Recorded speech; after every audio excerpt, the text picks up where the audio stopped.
Across the ancient world, people described burning skies, cosmic serpents, darkness, floods, and impossible celestial events.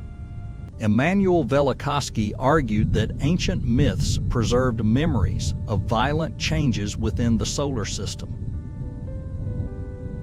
Modern space missions found no evidence that planets nearly collided within recorded human history. But space is not empty.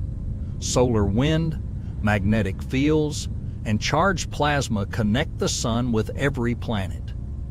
Echoes of the Plasma asks a speculative question. Could extreme space weather have inspired terrifying descriptions of ancient skies? It compares mythology, climate disruption, geological catastrophe, and repeating rock art through one controversial plasma-based lens. Not established science, but a thought experiment asking whether history remembers more than it fully understands.